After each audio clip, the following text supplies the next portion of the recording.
যে ব্যক্তি চেয়ারে বসে নামাজ পড়ে সে ব্যক্তি আল্লাহর সামনে কি ছোট হয় না বড় হয়? আমাকে বলেন তো। যে ব্যক্তি বড় সে তো চেয়ারে বসে, আর যে ছোট সে নিচে বসে। তো একজন আবেদ নামাজের সময় চেয়ারে বসে কিভাবে? আমাকে বলেন তো। আপনার ইবাদতের মূল মাকসাদই অর্জিত হয় নাই। ইবাদত মানে শুধু রুকু দেওয়ার নাম নয়, ইবাদত মানে শুধু সিজদা দেওয়ার নাম নয়, ইবাদত মানে কিয়াম করার নাম নয়, ইবাদত শুধু কিরাত পড়ার নাম নয়। ইবাদত কি জিনিসটা কি? আকিমিস সালাতা লিযিকরি। নামাজ কায়েম কেন করবে বলেন তো? তোমরা নামাজ কায়েম করো লিযিকরি, আমার স্মরণের জন্য। নামাজ পড়ার ইল্লাতটা কি, কারণটা কি? নামাজ কায়েম করবো কেন? হ্যাঁ, আকিমুস সালাতা লিযিকরি, নামাজ কায়েম করো আমার স্মরণের জন্য। নামাজের মধ্যে দাঁড়াও, তখন খেয়াল করে আল্লাহ আমার সামনে আছে। বুখারীর মধ্যে রওয়ায়াত আসছে, এক সাহাবী নামাজের মধ্যে সামনে থুক মারছেন। নবী কি বললেন? সামনে থুক মারিও না, যদি থুক মারতেই হয় তাহলে বামে। কেন? সামনে কে থাকে? বুখারীর মধ্যে রওয়ায়াত আসছে না, সামনে কে? আল্লাহকে যদি আমি সামনেই মনে করি, তা আমি আল্লাহকে সামনে নিয়ে আমি চেয়ারে বসি কিভাবে? আমাকে বলেন। আমরা সারাদিন ঘুরি, সারাদিন হাঁটি, সারাদিন চলি, নামাজের সময় চেয়ারটা নিয়ে নামাজ পড়ি। আসলে আপনি আল্লাহকে বড় মনে করেন নাই, বরং আপনি সভাপতি, সেক্রেটারি, আপনি ধনী। আপনি প্রমাণ করতে চান এই মসজিদের সেক্রেটারি, সভাপতি, কাজে আমাকে চেয়ারে নামাজ পড়তে হবে।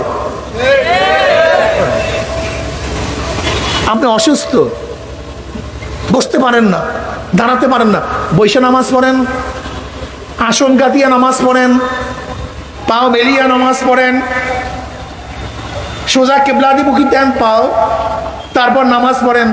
তারপরে তো কমপক্ষে আল্লাহর সামনে চেয়ারে বসেন নাই, কমপক্ষে এতটুকু হোক।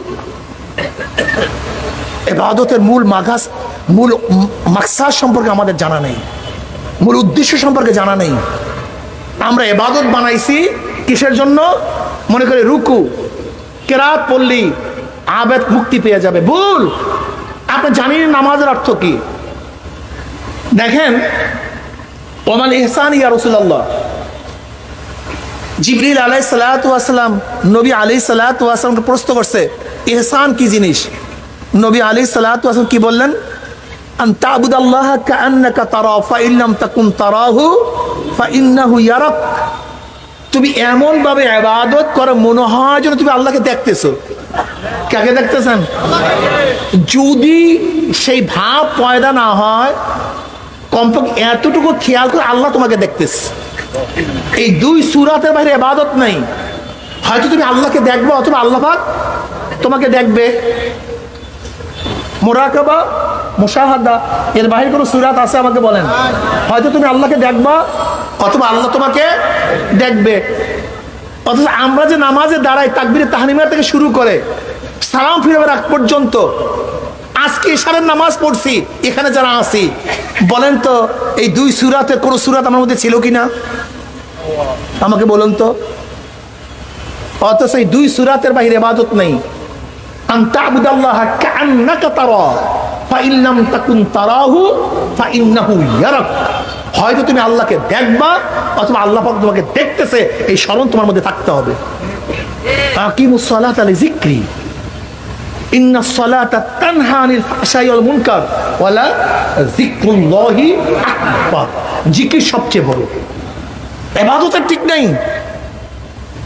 আজকে দেখেন, যেই নামাজ কায়েম করার উদ্দেশ্য ছিল আল্লাহকে দেখা, ধ্যান করা, খেয়াল করা, অথচ আমরা কিভাবে দাঁড়াবো, কিভাবে হাত রাখবো, কিভাবে কিরাত পড়বো, এই ইখতিলাফে জীবন শেষ করিয়া ফেলাইছি। কিন্তু নামাজের রূহ নাই, এই চিন্তা আপনার মধ্যেও নাই, আমার মধ্যেও নেই। আন তা'বুদাল্লাহা কাআন্নাকা তারাহু ফা ইন লাম তাকুন তারাহু ফা ইন্নাহু ইয়ারাক।